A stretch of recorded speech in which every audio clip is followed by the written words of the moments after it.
Naku po. O, ito, pag-usapan naman natin. Ito mga kababayan, napag-uusapan ngayon at talagang nagsisurvey sa social media at bumabalik. Etong, dahil nga po sa mga pahayag ni Attorney Claire Castro, na bagong undersecretary ng PCO. Talagang nagulantang ang grupo ng mga DDS. Talagang sila po ay nagwawala dahil nakahanap sila ng katapat. At mga kababayan, sabi nila Jason sabi nila Tio Moreno, sinungaling daw at palingkera etong si Attorney Claire Castro. At ito daw ay libelous. Libelous saan mga kababayan sa pagsasabi na si Digong ay nagtatanim ng ebidensya? Hindi po baga mga kababayan ay alam ng lahat na si Digong ay may video nun. Mamaya papakita ko sa inyo. Pero ito pa yung isa sa mga na ililink sa issue mga kababayan. Bumabalik at nire-resurface ng mga DDS ang issue ni Congresswoman Jinky Luistro at nung asawa niya. Di ba natatandaan nyo dati, ang sabi ko, 6 months ago, mga kababayan, mga ka-GP Natics, meron akong isang video, sabi ko, style ni Digong, yung tanim ebidensya. Hindi kaya mga kababayan, yung kanyang kalaban ay gumawa nito. Iniisip ko yon. Tapos ngayon, nag-surface naman ngayon sa social media na ito palang kalaban ni Congresswoman Luistro na si Rani Abu, mga kababayan ng District 2 sa Batangas, ay maka-DDS pala. Kasama niya sa halalan lagi sila Marcoleta, sila Bongo, sila Harry Roque, at talagang mga kababayan, DDS na DDS. Kaya ngayon, mga kababayan, tingnan nga natin kung totoo yung sinasabi nila na palingkera at talagang libelous lang ang pinagsasabi nitong si Attorney Claire Castro, mga kababayan. Patunayan nga natin. Ito yung video ni Digong. For the extrajudicial killing, they say, it's not the work of the police to be wrapping people with plastics and putting it in the bag. That is not the job of the police. I just told him that one bullet will do. Why do you have to wrap it as it waste your time? That is not. But we know at the start what we planted the intrigues there. I am just as, well, not really. I've learned a lot during my prosecution days. We planted evidence. Naku po, we planted evidence during the prosecution days. Ano ba yan? Nabubulol na ako sa S. Mga kababayan, yan sabi niya, we learn of planting evidence. We build an intrigue. We arrested persons, but we released them. But telling him that it was this person who squealed on him. And then we, when he goes out but killing, then we said that it was this fellow who really did it, who did you in.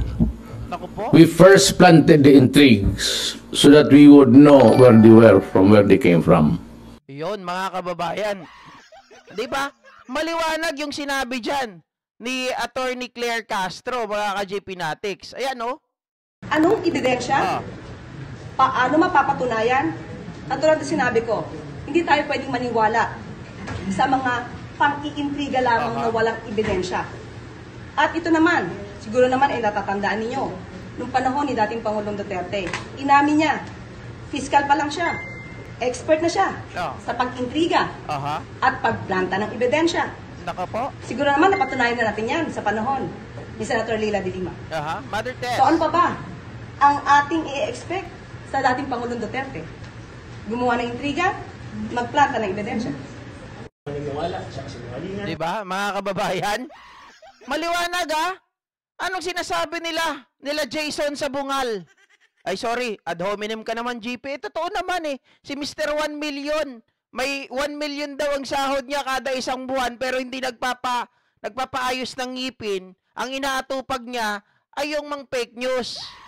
Dati pa naman nating inahangaan sa Mel and J, etong si BJ Sonsa, na sinasabi daw, etong si ay palengkera, libelous daw ang sinasabi. Teka, mga kababayan, evidence-based tayo, di ba?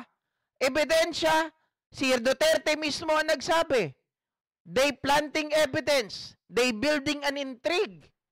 Tapos, huhulihin nila yung tao. Pagkatapos pakakawalan, ang sasabihin nila sa tao, hindi kami. May nagpahuli sa'yo, yung fellow mo. Tapos ngayon, pag mag-aaway na daw, yung hinuli nila at yung fellow nila, papabayaan lang daw nila para sila magpatayan, saka sila papasok. Hindi ba? Mga ka-GP Natics? Oh, ngayon, ito ang matindi. Dahil nga, yung kalaban ni Jinky Luistro, mga kababayan, ay, di ba merong fabricated rape case laban sa kanyang asawa? Eh kung itong si Digong ay tropa nila, tropa sila ng mga DDS, tropa ng pro-China, mga kababayan, hindi kaya ang taong ito ay naturuan ni Digong para taniman ng ebidensya ang asawa ni Congresswoman Luistro? Ako ay nagtatanong lang, mga kababayan, hindi ko po sinabi na siya. Dahil naididikit nga lang sa pangalan ni Duterte at ng mga DDS at ng mga pro-China ang gawain ito, mga kababayan, nagdulot ito ng haka-haka at nagdulot ito ng mga, syempre, mga nagliliparan po ng mga chismis. O, ito, pakinggan nyo. We were surprised by 2 consecutive fabricated cases of rape.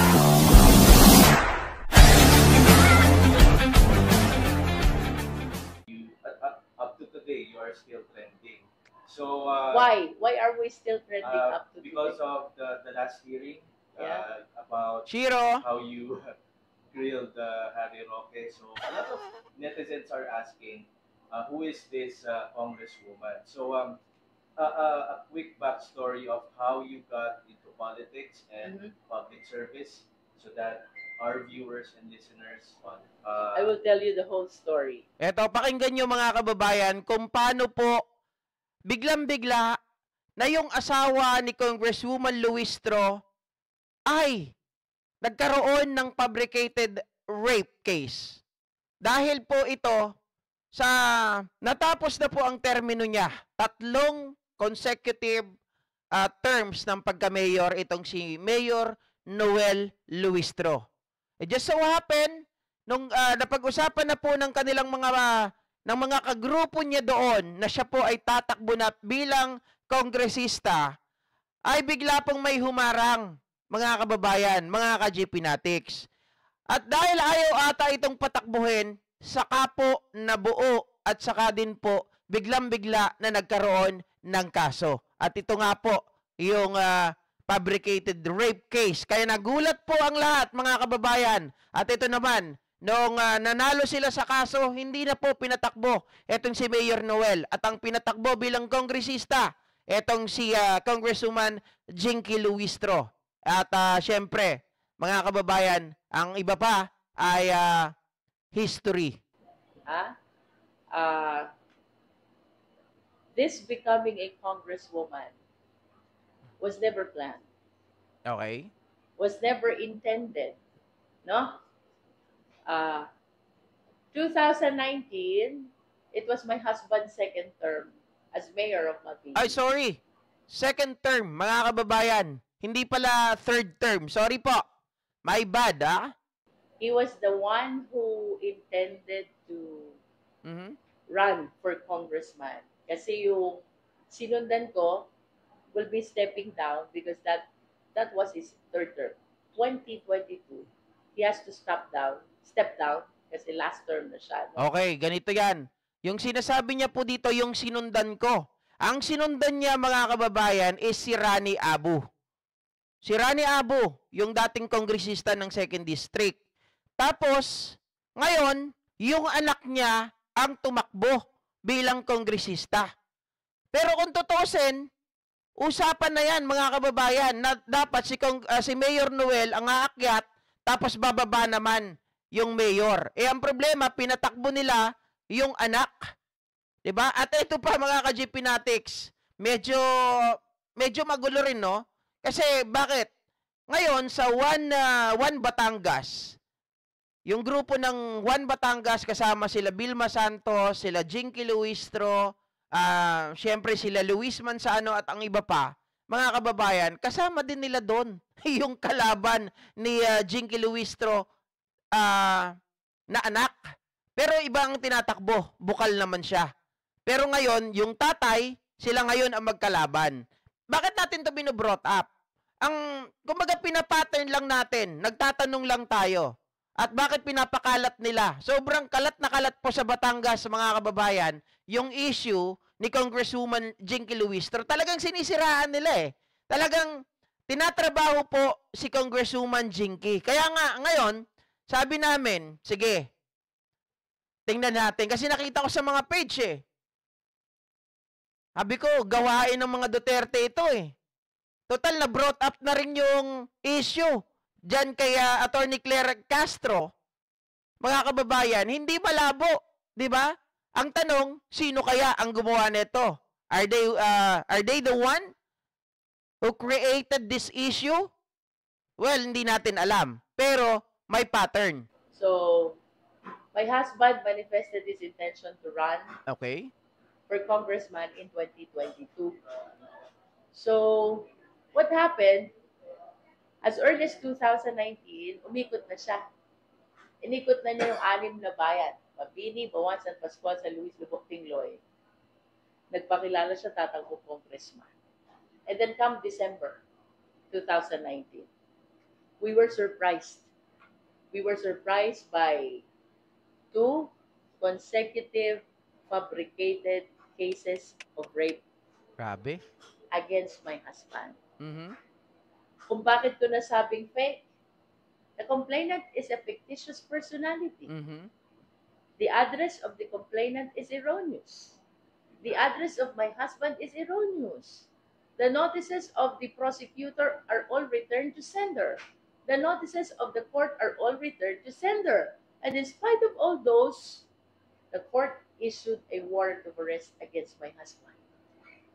Para yung bombang sumabog sa amin. Of course, the nature of the case of rape, no bail yan. Diba?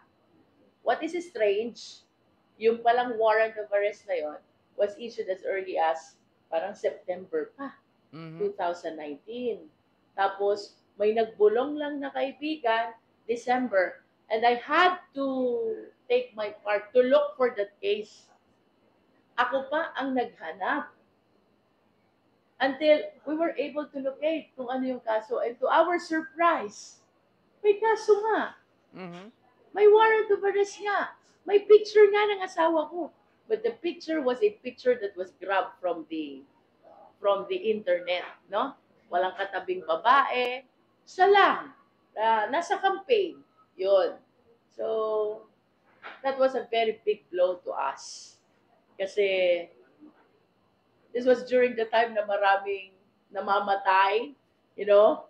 I don't know, but this was during the time na highly sensational yung issue ng EJK. Nako. Mga kababayan, talagang sapul na sapul eh. 'Di ba? Talagang president digong style. Siyempre, EJK, mga kababayan, pag nakasuhan ka ng rape, no bail. Siyempre, pag rape din yan, galit na galit yung mga tao dyan, mga kababayan. At kapag sinabi, galit na ang taong bayan, pwede itong ipapatay. Pwedeng sabihin, rapist kasi yan eh. Ang problema, pinagbibintangan na rapist, hindi naman pala totoo. Fictitious ang mga ebidensya. Fictitious, erroneous yung address. And so on. Mga kababayan. What I did, tinago ko po asawa ko. So, wanted siya. Di ba? Kasi lawyer ako eh. I cannot bear the fact na natutulungan ko yung ibang akusado tapos makukulong ang asawa. Ito yung binabanatan nila kasi tinago daw yung kanyang asawa. Yes, indeed. Tinago niya yung asawa niya. Pero in just a few days, mga ka-GPnatics, just to prepare their children kung ano ang pwedeng possible na mangyari sa tatay dito kay Mayor Noel. Not to intent ang kababayan na ito ay itago kasi si Mayor Noel nung una sinabi niya na gusto niyang gusto niyang umalis. Pero hindi siya pinayagan. Sabi ni Congresswoman Jinky, sabi niya, sa tanan ng buhay ko, sinusunod kita palagi simula na magkasama tayo at ikasal tayo. Ngayon naman ako ang sundin mo, mga kababayan. Yun nga, ang ginawa ni Congresswoman Jinky. Hanggang sa hinanap muna niya yung kaso, tapos ang ginawa niya ay umattend po sila ng mga preliminary hearing.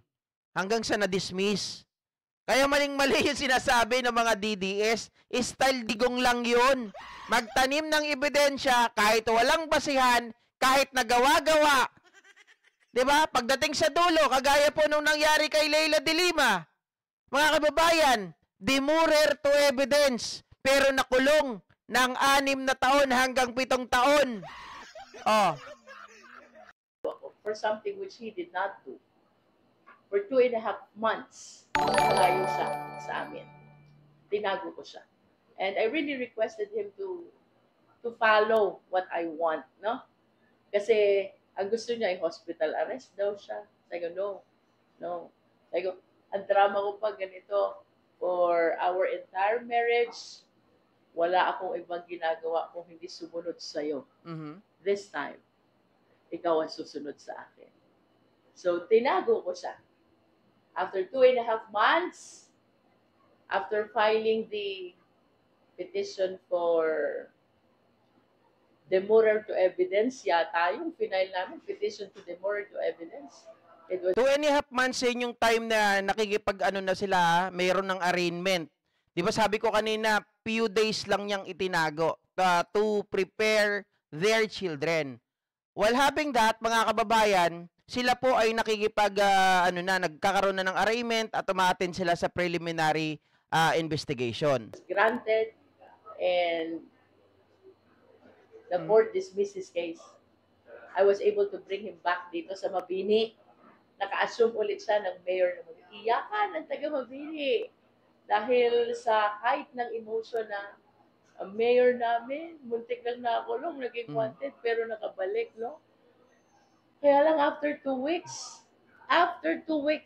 kakabalik pala niya. We discovered another case. Rape? Grabe. We discovered another case. Ganun daw ulit. Same modus. Wala ulit complainant, fake ulit ang place of residence, return to sender ulit lahat ng mga notices. But this time, sinuwerte ako. Why? Inabot ko sa fiscal during the time na wala pang warrant of arrest. So, kung iisipin natin mga kababayan, to cut the story short, ang mapapansin mo doon ay this is just to stop the candidacy of his husband, of her husband rather, 'di ba? Ito ay nakikita natin na talagang pinipigilan lang ang pagtakbo ng kanyang asawa as congressman, mga kababayan. Kaya po siya ginagawa ng paraan. 'Di ba? Dahil maraming napagawa ito si Mayor Noel. Sabi ko nga sa inyo, yung daanan diyan sa Batangas, sa District 2, ang layo niyan, talagang pinagawa nila. Sila talaga yung tumutok sa daanan, kaya pag pupunta ka diyan sa Bawan, sa Mabini, talagang napakaganda ng daanan. Yun yung makikita natin dito. Ngayon mga kababayan, nire-resurface nila ang issue na ito. Dahil tatakbo na naman si Congresswoman Jinky Luistro. Total, kayo nagsimula niyan, 'di ba? Kaya nga ang tanong, ito ba ay style ni Digong? Alam naman natin, style to ni Digong. Saan nyo natutunan yan? Tinuro ba sa inyo ni Digong? Kung sino man ang may pagawa niyan, wala po akong sinasabi kung sino ha. Wala akong tinuturong tao. Ang sinasabi ko lang, mga kababayan, style ni Digong yan. Kung sino po ang may pakana ng bagay na yan, na tanim ebidensya, jutang na. Diba? Yan ay style ng mga bulok. Style po yan ng mga politiko at style po yan ng mga ganid sa pwesto.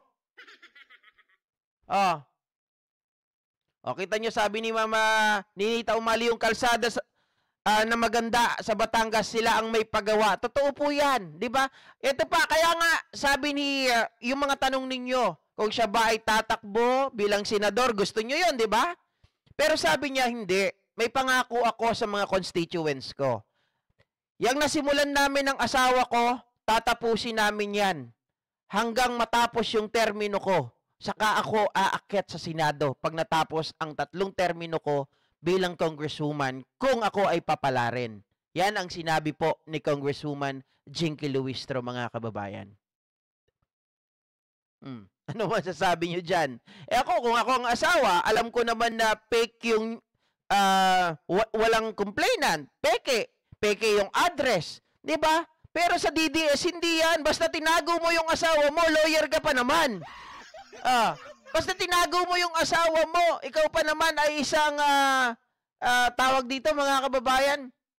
Siya kasi ay professor of law. 'Di ba?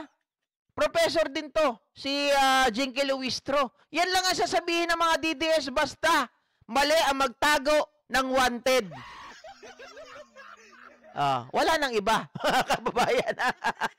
Sabi ni Romel Arcilas, fake news ka, brother. Ano po ang fake news sa akin? Ha? Eto ba? Si Jinky Luistro na nga nagsasabi. Fake news pa rin ako? mahirap talagang tanggapin ang katotohanan. Sabi ni, saan ka pupunta to the moon? Style ng mga inggitero.